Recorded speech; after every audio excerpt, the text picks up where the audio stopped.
কি গো মালিক, আজকাল তুমি ভিডিও ছাড়ছো না? হ্যাঁ বলো মালিক, আমরা একটা ইউটিউব চ্যানেল স্টার্ট করেছিলাম, বলো। সবাই এগিয়ে যাচ্ছে, আমরা পিছিয়ে যাচ্ছি, বলো। এরম করলে কি হবে বলো মালিক?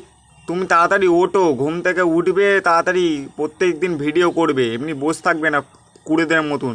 কি করবো বল, আর ভিডিও বানাতে ভাল লাগে না রে, কি বলবো। কি ভাল লাগছে না? না ভাল লাগতেই হবে তোমার জন্যে। তুমি পেঁচাচ্ছ তো তোমার জন্যে শালা আমরাও শালা পিছিয়ে যাচ্ছি, বলো। সবাই এগিয়ে যাচ্ছে আগে, আমরা পিছিয়ে যাচ্ছি, এমনি করলে হয় মালিক বলো?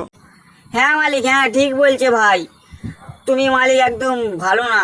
আরে মালিক, তুমি ভাবো কিসের জন্য তুমি ভিডিওটা শুরু করেছিলে? এমনি পিছিয়ে থাকলে কি হবে? তোমার স্বপ্ন পূরণ করতে হবে। হ্যাঁ তুই ঠিকই তো বলছিস, কিসের জন্য স্টার্ট করেছিলাম, ইউটিউবার হওয়ার জন্য।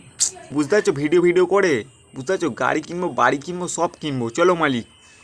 হ্যাঁ তুই ঠিকই বলছিস, এবার থেকে প্রত্যেক দিন ভিডিও করব আমিও, তোরাও ভিডিও করবি আমার সাথে, বুঝতে পারছিস? ইউটিউব চ্যানেলটা বড় করব, বুঝতে পারছিস?